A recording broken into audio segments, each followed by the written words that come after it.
In the city of podcast, where the voices collide, there's a show that'll shake you up, take you for a ride.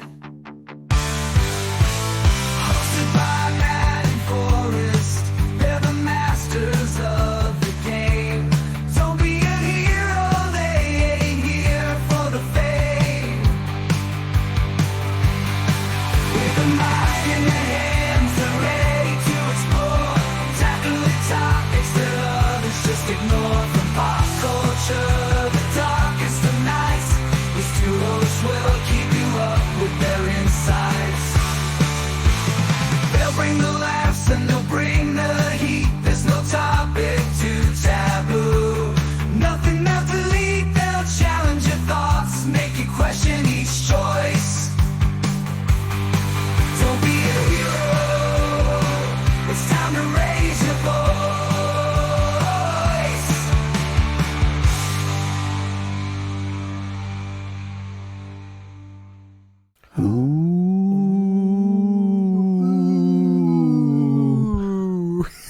Spooky. What's that sound? Is it Spooky Friday? Is it Spooky Bonus Friday? I was not expecting that. Hang on. Spooky Friday. Has that done anything to my voice? That's done absolutely nothing. That's done nothing to your voice whatsoever. Hang on. Spooky Friday. Wait. Okay. Dear listener, I'm going to get you to introduce the title. Dear listener, welcome to a very special, first of its kind, very new on a Friday episode. We are here to do a wildcard episode.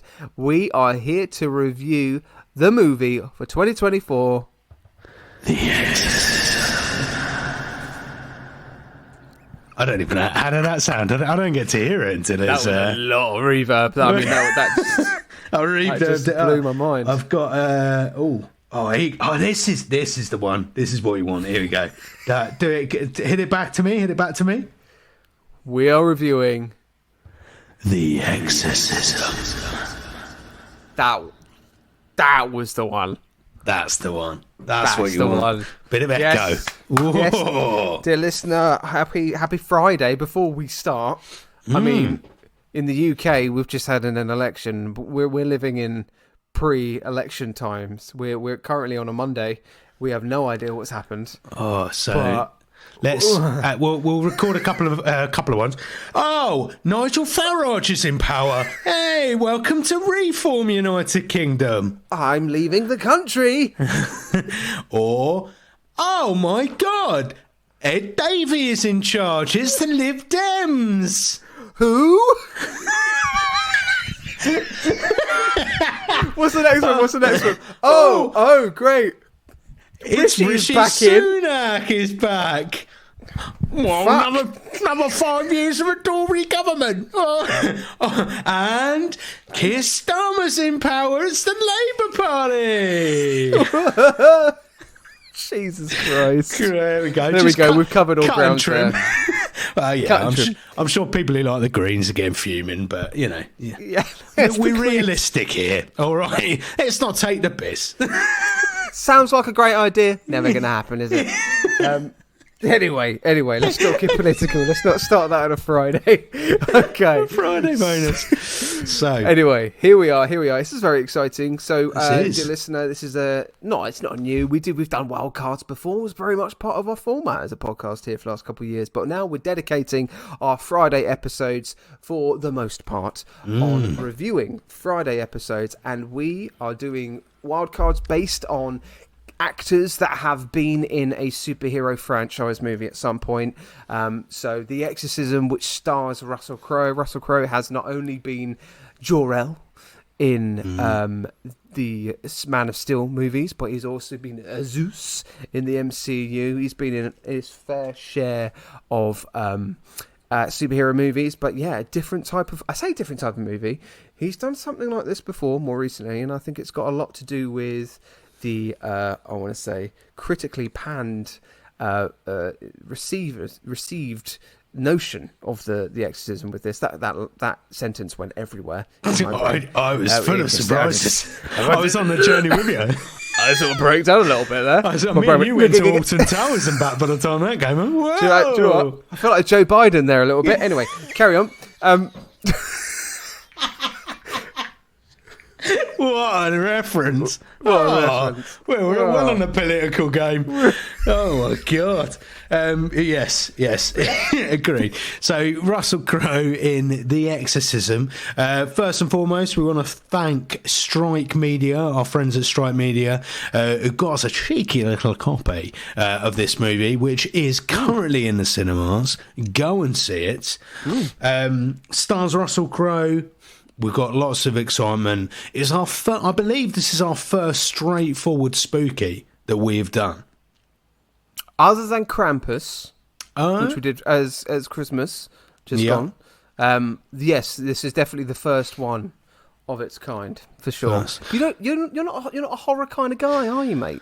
Not so. I don't like I'm not a fan of a jump scare. I am the type of person that would go on where'smyjump.com, which is an actual website, to locate the jumps in a film before I watch it. But I'm strong. I'm a strong man.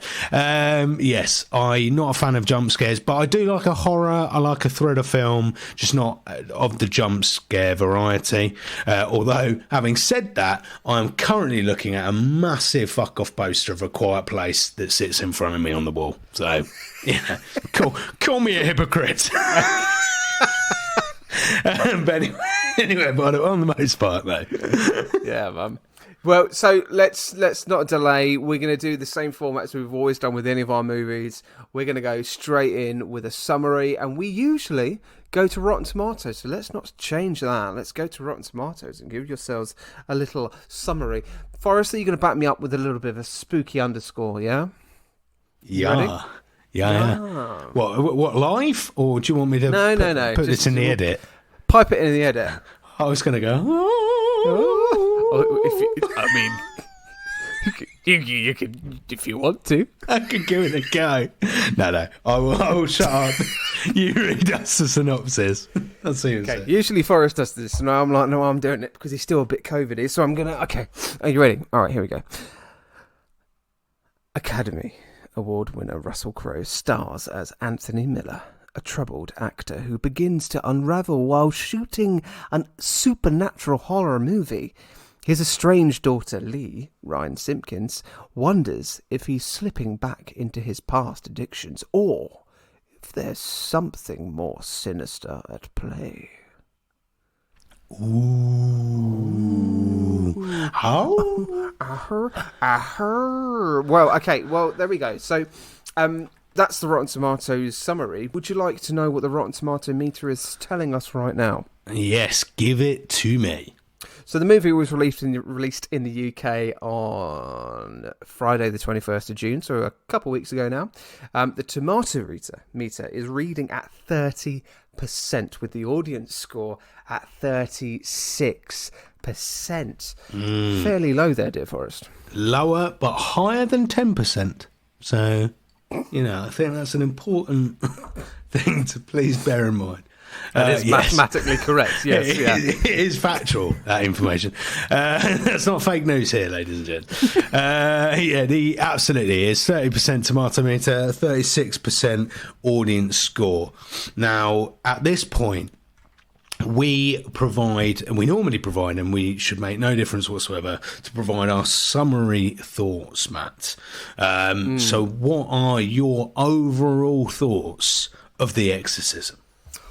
Okay, so I thought I think the positives within this movie, I think there were some really nice moments of cinematography in it. I think the concept of a film set and a horror film set interests me. I think, again, you and I, so being in the creative industries as well, talking about and seeing that backstage thing and then being played out in a horror concept, I quite enjoyed.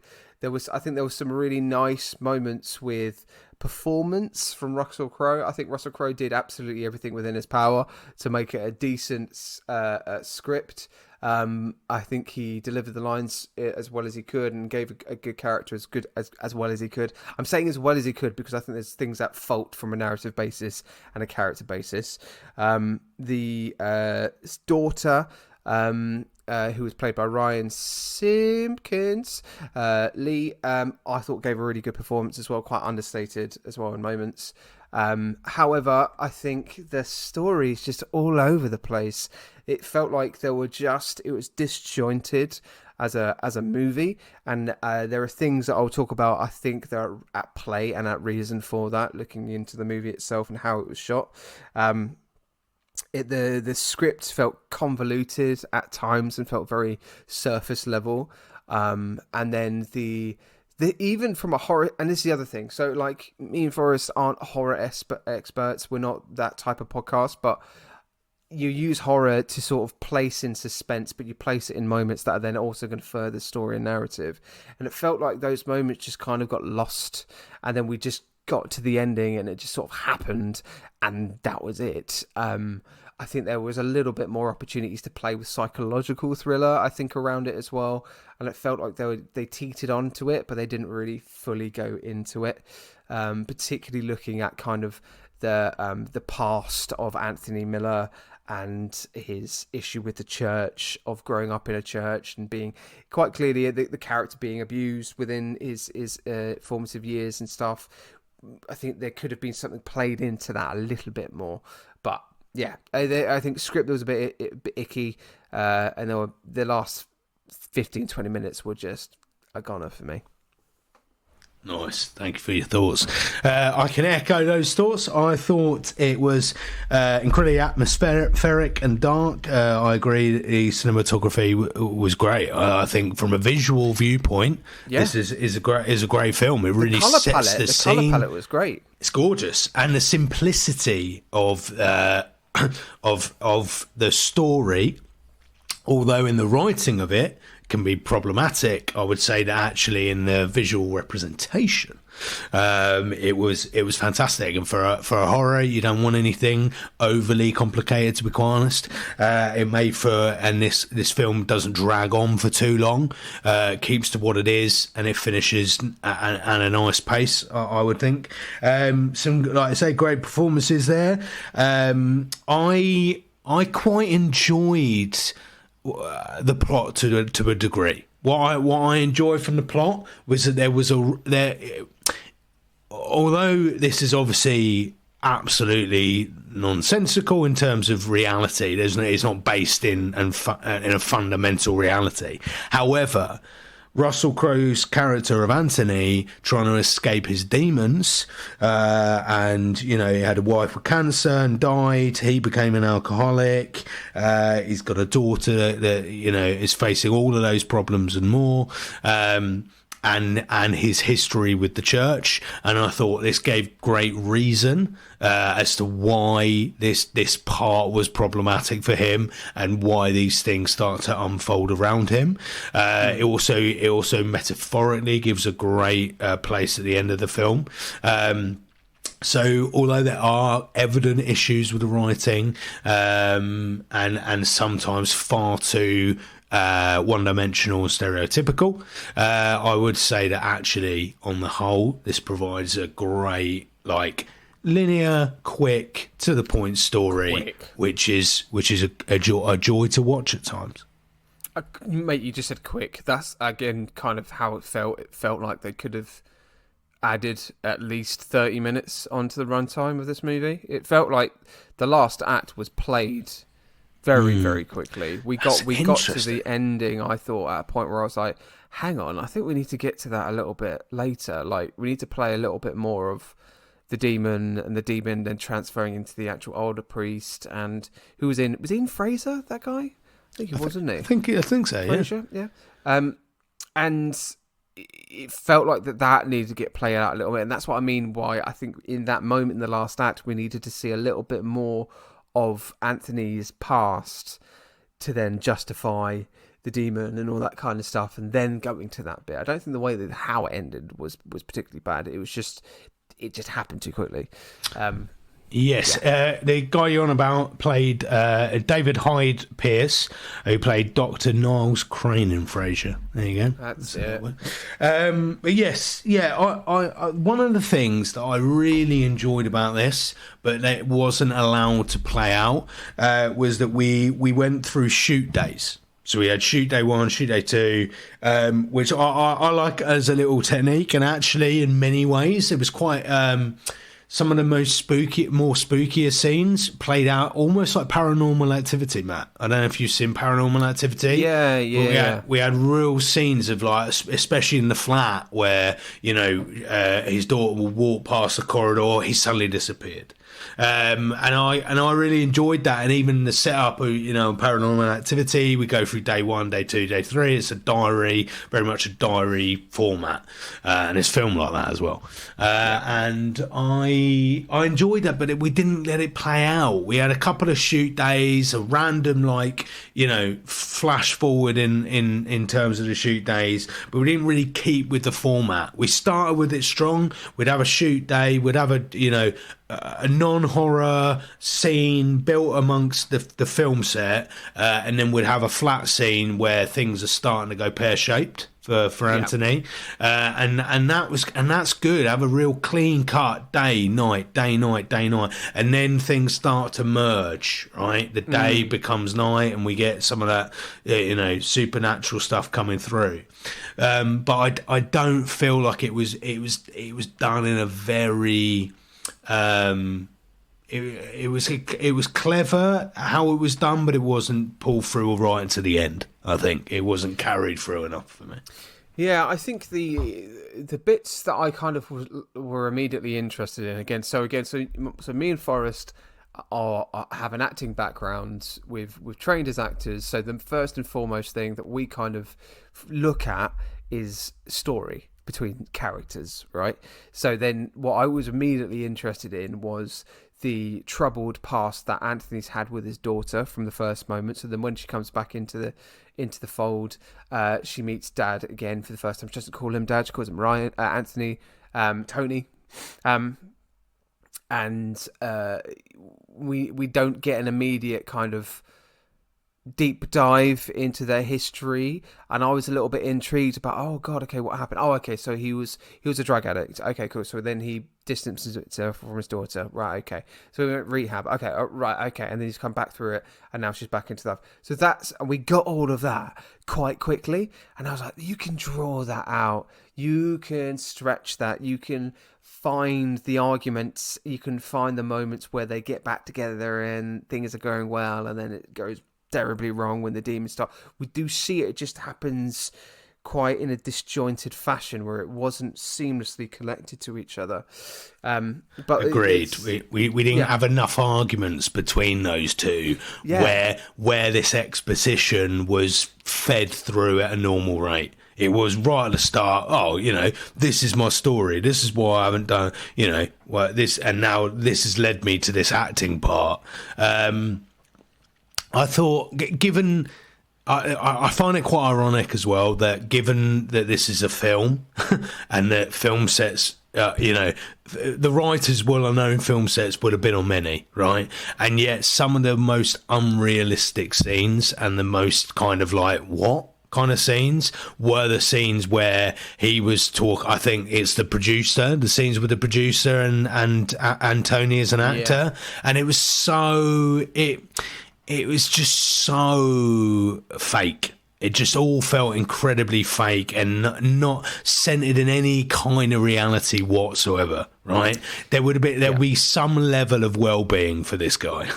And there was no well-being to it. I think that's the thing where I got a little bit like, I don't believe that, because that's not based on fact. Now, okay, so I think you were talking about the director that's it, the audition scene. Yes. So you know, Russell Crowe is a great actor. You've got somebody on, you know, who can literally play dramatic and comedy in a blink of an eye, right? In a breath. You can do those two very quickly, and you can see quite clearly that Russell Crowe is playing the traumatic past, and he's using that as anxiety around the audition circumstance, the fact that he needs it. He's still not fully, feeling going back into the industry, going back into that. It's kind of like a do or die audition. We all know how that feels. I think when it then meets this director who is a complete arsehole, right, throughout. So fair enough. We've got a director that's an arsehole, all right? That happens in the industry. But the problem is that this director is just surface level arsehole. Like, not even, we don't really get an explanation to why he's a bit of an arsehole. So we've got this stereotype in a scene with somebody who's got lots of layers in their character, and it just clashes. It felt like it was two different genres of performances being played out in a scene, and the fact that he tried to latch onto his kind of past in the church, and then he actually films that instead. Just so you know, dear listener, in real life that wouldn't happen.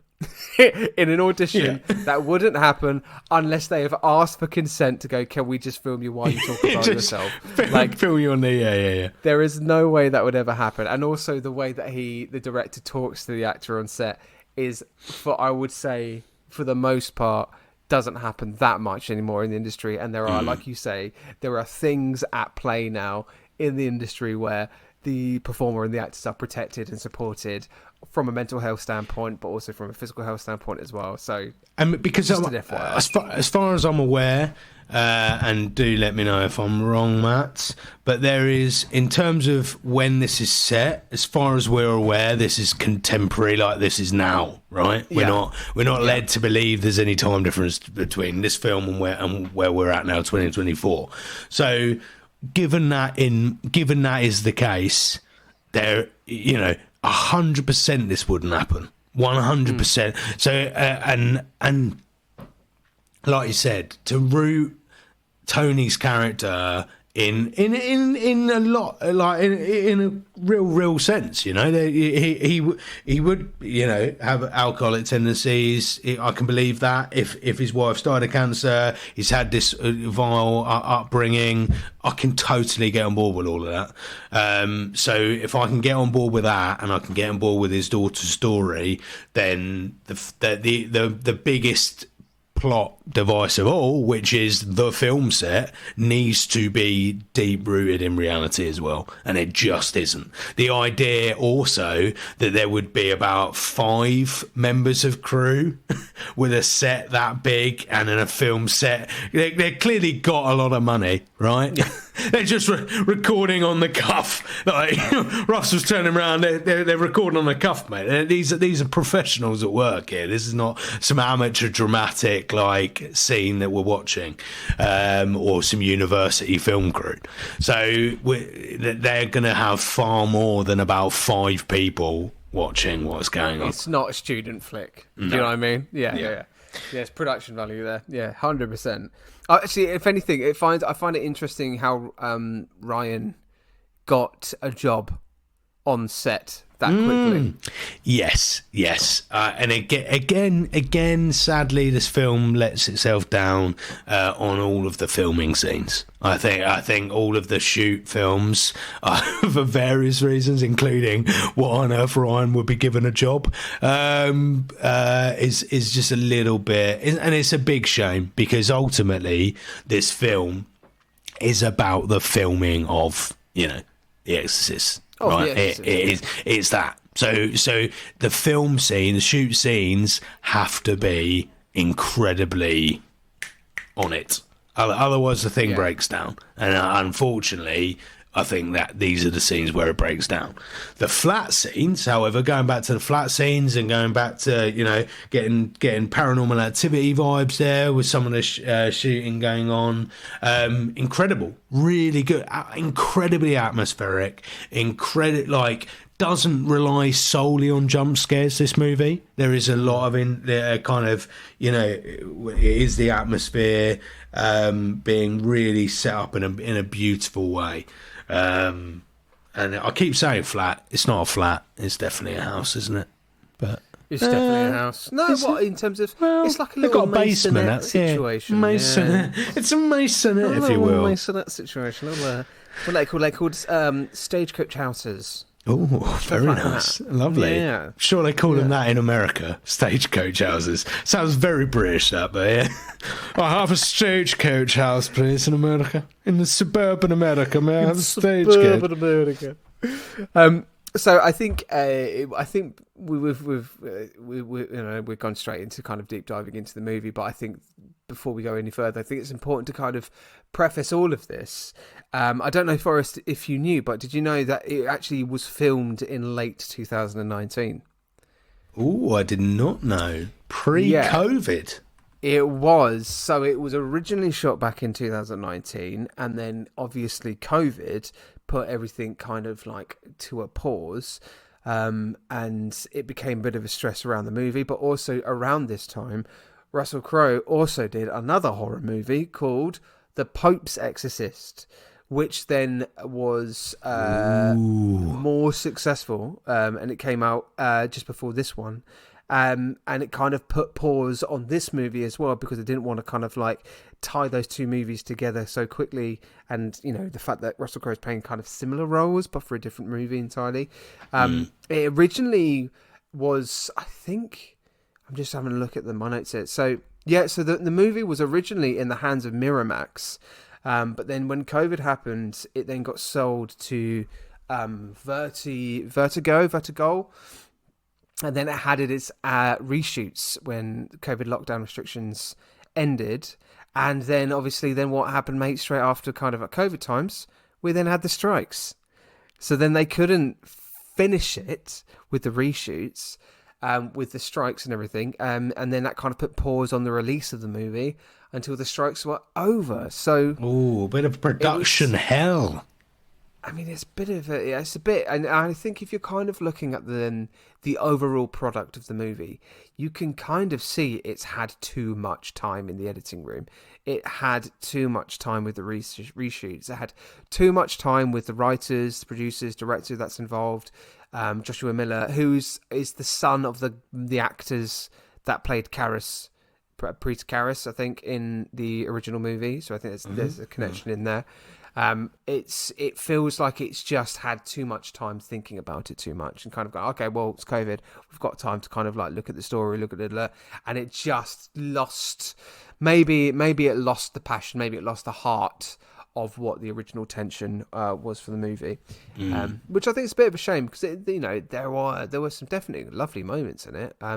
You had the cast, you had everybody that in there, that could also Sam Worthington was in it for a moment. Sam Worthington plays Joe. For a moment. He's amazing. Have you watched Under the Banner of Heaven? No. On Disney Plus with Andrew Garfield. Sam Worthington is absolutely fantastic in that. He, again, so that's one of those actors where I was like, oh my God, Sam Worthington's in this. Amazing. We're going to get some good scenes. Oh, he's had like literally 2 minutes of screen time before he met his demise. Like, what the hell was that? Like, surely there was more scenes with Sam Worthington. There's no way you're just hiring him for that moment, right? Yeah. Surely. Well, like, he's a big incredibly deal. busy with Avatar, mate. Yeah. Incredibly busy. It was really weird. Like, so he basically became the replacement for the shoot, and then immediately got killed as he was rehearsing his lines by Russell White Tony. Demon Tony, let's say. That was an amazing scene, by the way. He comes through the mirror. That was cool. And then the glass in the eye, this is the other thing. We don't get many gory moments in this movie, and that was one of them where it was just like, oh, that's pretty cool. And I actually, in all fairness, that was pretty cool. But it felt like we needed a little bit more from Sam Worthington's character just before that demise. Yeah, 100%. It was really good character. I want to do a shout out to David Hyde Pierce, who we talked about before as Father Connor. I thought that was great, really good, really rich, deep layered character there. Again, the whole thing, it naturally, even with The Exorcist, is quite stereotypical around religion, blah blah blah. But he plays that part fantastically within this.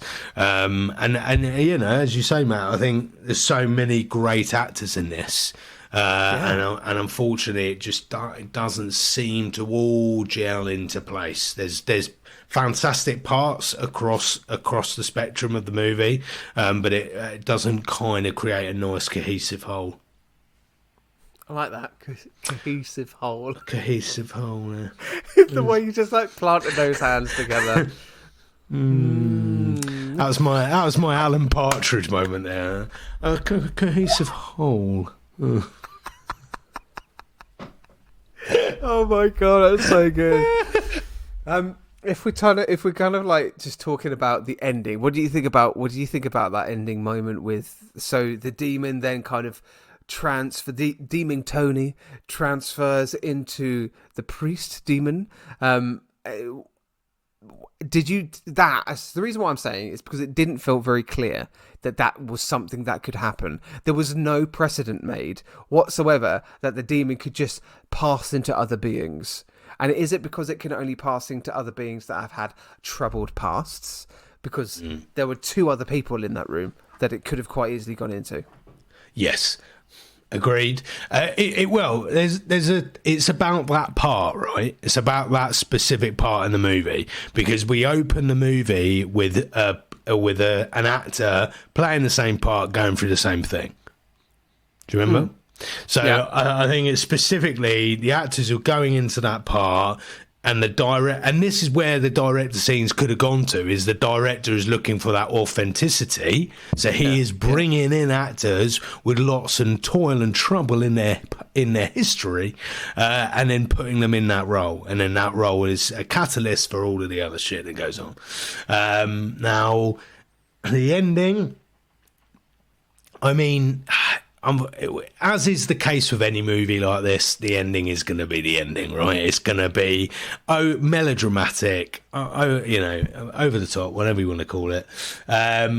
But yes, I agree. I think that we have a lot of scenes with Tony in this movie where he's looking at crosses, or looking at his scripts. At one point, I think he looks at a Bible. Like, he's looking at all and there's a lot of scribblings and markings, but nowhere, like you say, nowhere kind of precedes what we see at the end. Nowhere kind of points out, like, in order to get rid of this, darkness inside you or whatever. There's none of that. So we are left with quite a random of sorts scene at the end where, and again, I like the scary moments throughout the film because they felt quite natural. Him disappearing in the corridor, but actually, he just walked out of the scene while she's pacing the corridor, works. So even the spooky bits on the whole have a kind of natural vibe and natural sense about them. So when we go so far away from that at the end, and we go so surreal and animated, it kind of feels like it's jarring to an otherwise quite naturally horror staged movie, I would say. It's playing into different genres as well, in terms of like horror and thriller, I think, and maybe just trying to just get that general kind of like, there's bits of this and there's bits of that. It's not one definitive kind of set genre.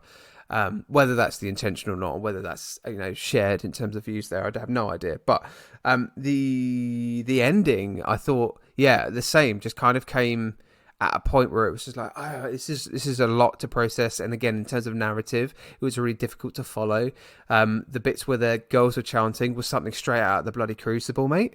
Like, it felt like so like Crucible-y in a way. I thought Abigail was going to turn up, and then John Proctor. I'm giving weird theatre references. Very specific. Which I'm sure people would not go. I reckon we've lost about 97% of the audience there, man. What? Well, I actually liked episode 116 of Don't Be a Hero podcast, where Matthew starts talking about Proctor. I have to say, I thought that comparison with the Exorcism was a fantastically apt comparison there from Matt. Yeah, agree. But like there was I think with any climactic moments in a horror movie, there needs to be those big implications, but also it's the aftermath, the impact from the characters from that moment afterwards. and it felt like everything just kind of resumed into, and all of a sudden Tony and Ryan's relationship was stronger than ever. Like it was Blossoming. like they're blossoming, and it's like, no, like what if they've just gone through that horrendous experience. Like there needs to be some sort of genuine kind of like residual kind of like, oh my god, what's happened there? But like, even with a time jump, which I don't think it did have a time jump massively, it doesn't fit very well. Yeah, I think the main thing with this movie is a lack of identity. I think it tries to be two different movies. One of those movies is deep rooted in reality, in what if the idea that you could, like, spirits and all bad demons existed and monsters, right? Existed because of all of these bad traits in a human or whatever, this bad history, this bad omen. And then you've got this kind of, oh no, this is full out exorcist type madness. People like jumping out of their beds, the spirits taking over, huge, great like lightning scenes and lighting scenes. Jesus Christ, and just chaos and chaos and chaos. And it's like, well, actually, unfortunately, in this day and age, when you try and do both of those things, it doesn't really quite work. Needs to just have a bit more like, okay, is this a paranormal activity? Is this paranormal activity that obviously not actually happening, but is presented in a style where it actually could be, right? Fairly as realistic as it possibly could be, or is it just out and out crazy batshit religious, like spirits, just chaos going on? And I find it hard to find which one it's trying to be. It felt like the ending. I think the location of the film set, like we just said at the beginning of the podcast, like was such an interesting concept. They could have done the whole sequence at that end where the priest could have been chasing them.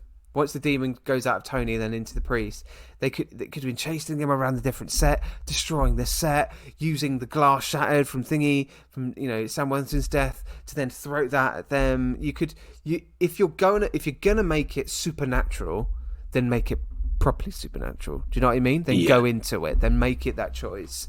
Just instead of just fixing it in the iconic bedroom of The Exorcist, just use the whole fucking building. Get what if it looked like it was on the back lot? If you used one of the rigs and the rigs then flew at them and they were flying, I think there was opportunity there to use more environmental things in that final sequence, because it just also, I don't know about you, but like at the beginning of the movie, I thought the sound concept was actually quite interesting. I liked the sound design until the ending. The sound was so flipping loud, you could barely hear any lines, you could barely really make out anything that was happening, and it just got a little bit overwhelmed. I think the word is overwhelmed. Talking about the film set, though, I think my favourite scene is the scene where Tony kind of loses it on set. Right, and he goes down to the ground floor of this set, and he's like, the lights start flickering, and it's insane. But again, how that Stranger Things, he's wearing his Stranger Things t-shirt, ladies and gents. That's exciting. But again, how that was presented in the film, it should have all been via the camera. Right? They're filming a film, and it's all about a film. So why are we not watching it in the guise of a film? Again, I'm going to say it again, people are going to get bored of me saying Paranormal Activity, but Paranormal Activity, it's the one thriller horror that Forrest has seen. It's the only thing I've seen. But they use home cam recorders. It's all in the style of Shake right. Cam, They are filming a film, so let's watch it in the camera lens. And it also, if you are a camera operator and that shit's going down, you're going to get that on camera because you're going to be like, whoa, whoa, whoa. So that would have been insane to have a blend of like actual film footage and the wider film. I think that would have been insane. But that scene still was amazing. I love the lights going off and, you know, he creates that little pose. Again, some great acting from Russell Crowe there. Lovely. Yeah, I think there was some. I think kind of like wrapping it up now. I think in terms of like my overall kind of like final thoughts on it is that the movie had some really good performances for I'd say the first third of the movie.